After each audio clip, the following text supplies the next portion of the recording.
I know who you are. Put your hands in the air and I won't kill you, I promise. Oh, I was trained for this. You can torture me or even kill me and I'm not telling you shit.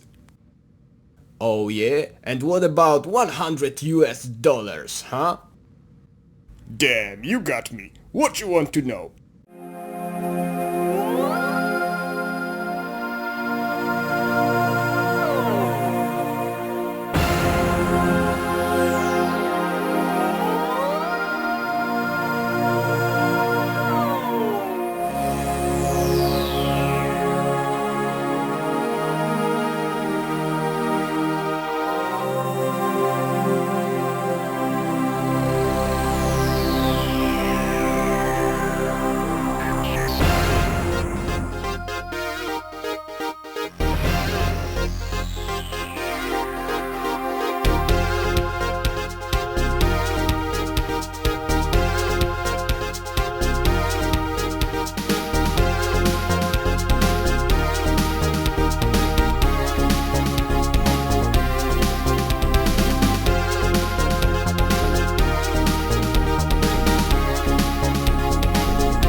Damn, they treat me like an object. That's ridiculous. Gaming has and always will be a big part of my life.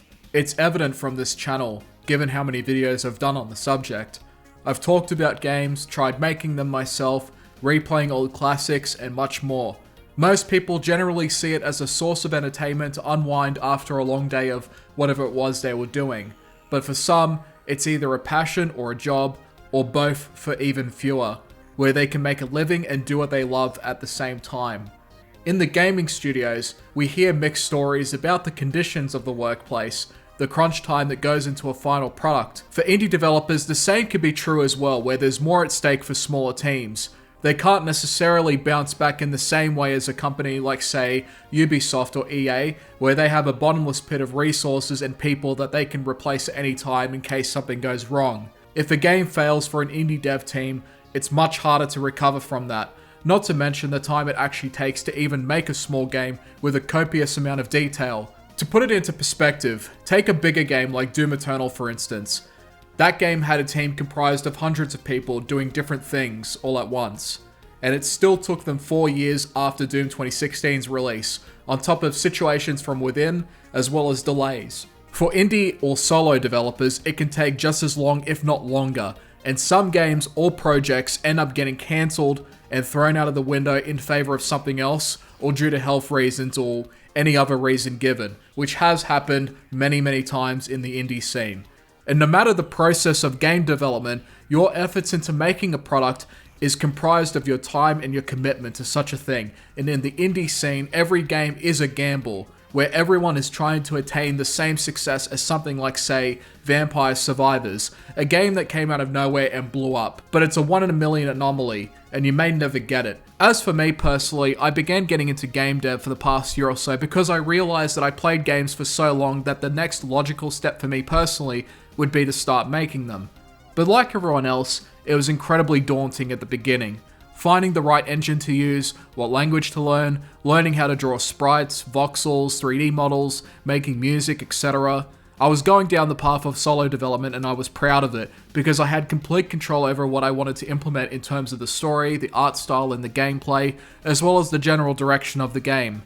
But recently, I've begun exploring engines once more, and I've revisited one that had a sizable impact in the indie dev scene in the 2000s. But it had also developed a reputation that is a mixed bag of good and bad, known as FPS Creator. FPS Creator was a 3D game maker software that was not only an engine, but one that had all the required engines written in the background for things like physics and math, and as well as rendering. On top of an FPS controller, a camera system, all you had to do was apply the assets of your choosing, draw out the map, build it, and you already had your game. And it was all thanks to the company known as TheGameCreators. TheGameCreators, who are originally known as Dark Basic Software Limited, were a relatively small company in Britain, created by two programmers, Lee Bamber and Richard Vanner. Before the release of FPS Creator, they had released other software in the late 90s and early 2000s, one such as Dark Basic, which was more of a package in the guise of a modified version of the BASIC language, also featuring an IDE as well as development tools.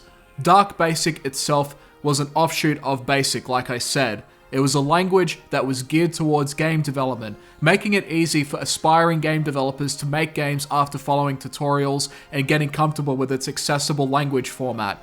You were able to make 2D or 3D games, and there were several creations that were generally impressive for its time, and other editions for it would be released over the years, and Dark BASIC Professional would later on be open sourced by Lee Bamber, allowing continual development and support for modern operating systems. If you go on IndieDB and look for the engine, you'll still see people using it, but the next follow-up after Dark BASIC would be 3D GameMaker, something that would be even easier to use than Dark BASIC, from the virtue of not requiring any coding or art skills whatsoever, which is something I will touch upon later on. It would use a drag and drop system where you could select the type of game you wanted to make on top of characters, items or weapons, and enemies, etc. It came with a number of pre-made scenes and assets that people could use to combine them together into their own game. But its limiting nature did ultimately make it a turn-off for experienced developers that wanted more out of the engine. And this is where the distinction comes in, of what game creators made their software for, which were people that didn't have a technical background in programming or a creative mind for art. Like Dark BASIC, a few people still use it for making games. But as time passed on in the 2000s, the lead founders had decided that they wanted to make something reminiscent of the 3D GameMaker, but more genre specific and made for the FPS audience, putting the creator in FPS, hence the title FPS Creator. The FPS genre was already making waves in the PC market thanks to games like Quake and Half-Life, but Halo would come out swinging in the console market, and at that point, shooters became the dominant genre throughout the 2000s. FPS Creator came out as a result of its impact, while still having the goal to make it as accessible as possible to users. Like I said for the 3D GameMaker, it was made for people that didn't have a technical background in programming or a creative mind for art. The difference here is that FPS Creator was centered around making a first-person shooter, while 3D GameMaker and Dark BASIC gave you other options in terms of what to make. FPS Creator was marketed as a GameMaker software, rather than just being a game engine, which it still is, mind you, but most of what you would need to do in order to make a game was already done for you. And like with 3D GameMaker, you drag and drop your assets, make your maps, set the necessary conditions for your game, build it as a standalone executable, and you already have your game. And for a lot of people, it was a perfect opportunity at the time to get into game development since it was tailor-made to be easy and accessible, especially if you didn't know how to code or render and animate 3D models and environments. For those people, it was to an extent a dream come true, but for some others, it was far too limiting even with its ability to enable custom scripts, as well as importing custom assets and models. The AAA industry and other seasoned developers didn't take this engine seriously, and that it was more or less something that hobbyists or beginner developers would use. Nevertheless, game creators would continue supporting it throughout the 2000s, even coming out with a version known as X10, specifically for Windows Vista, an operating system that is better off being forgotten, and eventually FPS Creator Reloaded. A lot of different people with varying skills or knowledge of game development would create a number of games for FPS Creator, utilizing either its pre-existing model packs or making their own. In terms of the games made for it, you have a mixed bag of mainly slower-paced tactical shooters, some walking simulators, and even horror games, since they all apply a first-person camera. Now, if you're looking for faster-paced, Quake-like games, then you'll be disappointed, because the gameplay flow was centered towards being somewhat slower, and while you can change the speed of the character, it doesn't feel as natural or fluid in comparison to something like Quake or Unreal. Regardless, it boils down to what limitations you can accept and what creativity you inject into your project. Beyond the single-player realm, FPS Creator also allows the ability to create multiplayer games. FPS Creator networks the functions needed to create a server for multiplayer, so you don't have to build it all from scratch. However, it's unlikely anyone even plays the multiplayer in any of the titles made with FPS Creator, and if there is, it's most likely the size of a suburban household. I've tried some of these games myself, and I could see the passion in them, and for a lot of others, and I could tell that they were having fun making their own projects. But this was the kind of software that had paved the way for the term asset flipping, a term that is associated by using the software's pre-existing models and assets, building a game and then selling it on Steam for dirt cheap. And there were a good number of these that would eventually affect the reputation of the software as well as the company. In retrospect, the asset flip effect was really just a symptom of the software's accessible nature, where you could make a game by dragging and dropping everything, on top of setting conditions for the game without having to touch a line of code whatsoever. Game creators released software with a goal in mind, and left it up to the users to make whatever they wanted. And this trend would continue on in Game Guru and Game Guru Max, which were the successors to FPS Creator, and even gave a bit more freedom in terms of exploring other genres. But that's not to say that you can't make a decent product with this engine. It's just that for people wanting more from it, there's a lot to be desired in terms of flexibility and graphical prowess, which is something you won't really be getting much of at all in Game Creator tools. Some of these games I've played have ranged from the earliest days of FPS Creator up to a few years ago. The later releases of games made with FPS Creator were made possible from two important factors. 1. The engine was later open sourced, and is now labeled FPS Creator Classic. 2. A massive overhaul for the engine was made by several people in the FPS Creator community, known as the Black Ice mod, adding a building size list of improvements across the board. And as you can see here, games made with this mod have benefited from these improvements and perform much better, pretty much making the original FPS Creator obsolete. In saying that though, even with the mod's existence, it's still pretty obsolete in comparison to engines like Unity, Unreal, and Godot, that have large communities, tons of resources, and tutorials to help you out on your way, and can render graphics far better than anything from the Game Creator software. Some of the veterans going all the way back to the FPS Creator Classic days have even moved on to other engines like the ones I've just mentioned, and one particular project, known as Kshatriya Prologue, a game from the FPS Creator that looked really impressive, was ported into the Source engine, and the level of quality between the two is night and day. But that's not to say that it's not worth trying out though. In fact, I would even suggest to check out the engine, especially if you're just getting into game development. Start out by making a basic map and see how easy it actually is. And as you get more ambitious with the software, try and make a small game out of it, and then gradually increase the scale for future projects. But if you're already a seasoned developer, then FPS Creator doesn't really have anything to offer that Unity or Unreal already provides. And if you've gotten more confident with your skills and knowledge base in game development, then that's when you should consider moving on to other engines. When all is said and done, FPS Creator had cultivated a community of like-minded people that simply wanted to make a game, but never had the chance to do so due to lacking the necessary skills for it, or the time to learn said skills, which has been a reason for the usage of software like FPS Creator or Game Guru, due to its accessibility and the fact that they're already familiar with it. And while we're still talking on the subject of engines, there's really no right or wrong at the end of the day, only what you're willing to put up with, or what workflow makes you more comfortable. I've tried several engines before, and I've come to the conclusion that Unity, Unreal, and Godot really are the best bang for your buck at this juncture, especially if you want to make shooters.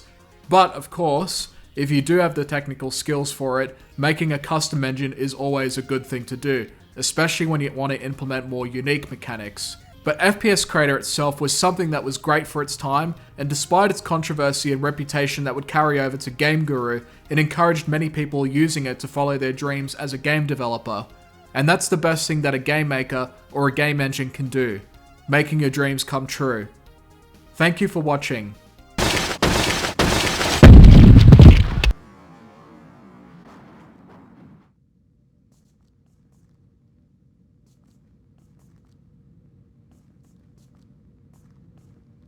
Damn, who are these guys? Are they your friends? Nah, that's Castle Gandalfo gang. Biggest and most merciless gang on this side of Mississippi.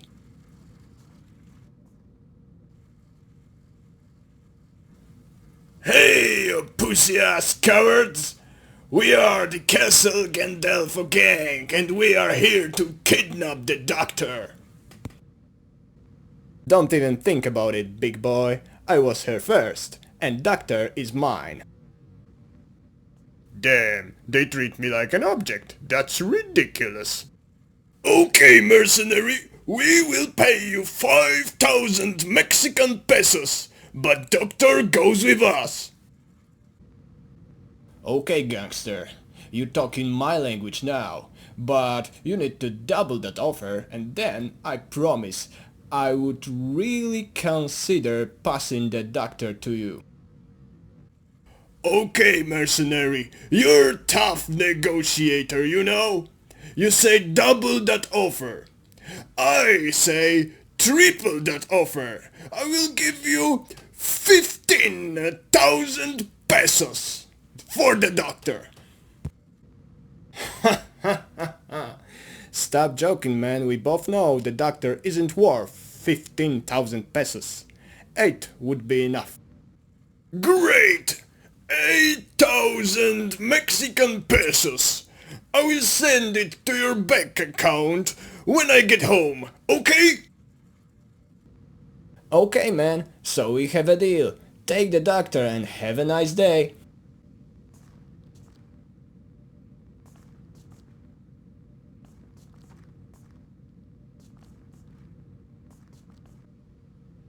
Open the door. Go, go, go. Put your hands in the air. Relax, guys, I'm not gonna hurt you. These bastards from Castle Gandalfo gang took your doctor away. I tried to stop them, but I had no chance. There was too many of them. Easy, boy. I know who you are. You are the best freaking killer I've ever seen in my entire life. You've just single-handedly wiped out half of my men. I think you should really consider joining us and fighting on our side. Damn, you know, I was just looking for a job. Great, because we have one job just for you. Our helicopter crashed on top of ancient temple in the middle of the jungle. You need to go there and rescue the pilot. How does it sound for you? I'm sorry, you said something? I don't hear you, please. Can you repeat? We will give you 500 European euro for the job. Damn, can you believe it? Now I hear you very well. Where do I start?